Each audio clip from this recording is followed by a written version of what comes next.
Hi, welcome to Nivi kitchen. Today நம்ம என்ன செய்ய போகிறோம்னாக்கா பருப்போட எப்படி செய்யலாம்னு சொல்லிட்டு பார்க்கலாம். ஒரு கப்பு பருப்பு எடுத்துக்கிட்டு நல்லா வாஷ் பண்ணிக்கிறேன். கழுவிட்டு அதை எடுத்து ஊற வச்சுருக்கேன். ஒரு 2 மணி நேரம் ஊற வச்சுருக்கேன் நான். அதை எடுத்து அரைச்சிக்கலாம்.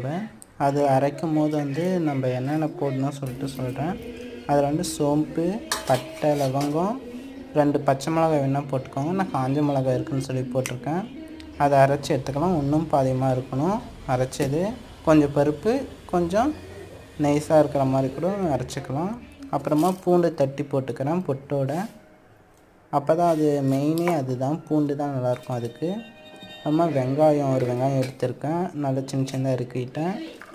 அதுக்கு அந்த பூண்டு தட்டி போட்டிருக்கோம். அதுக்கப்புறம் கருவேப்பிலை போட்டு அது ஒன்றும் அதிகமாக அரைச்சி வச்சுருக்கேன் நான். பருப்பை நல்லா பிசைஞ்சிக்கலாம்.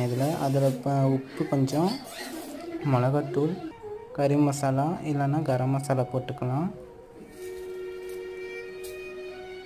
போட்டுக்கிட்டு நல்லா பிசைஞ்சிக்கலாம் நம்ம மாவை.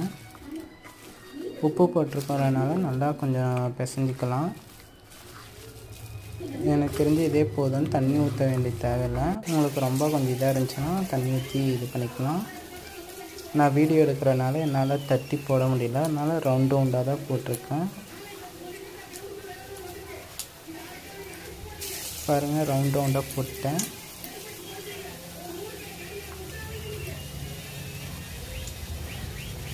உங்களுக்கு தட்டி போடுறதா இருந்தாலும் நீங்கள் ரவுண்டாக தட்டி போட்டுக்கலாம். நீங்கள்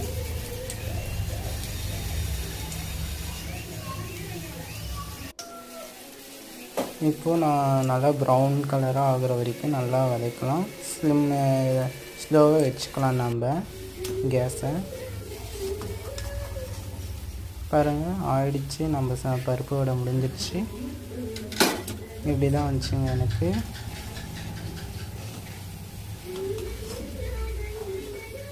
Thank you for watching this.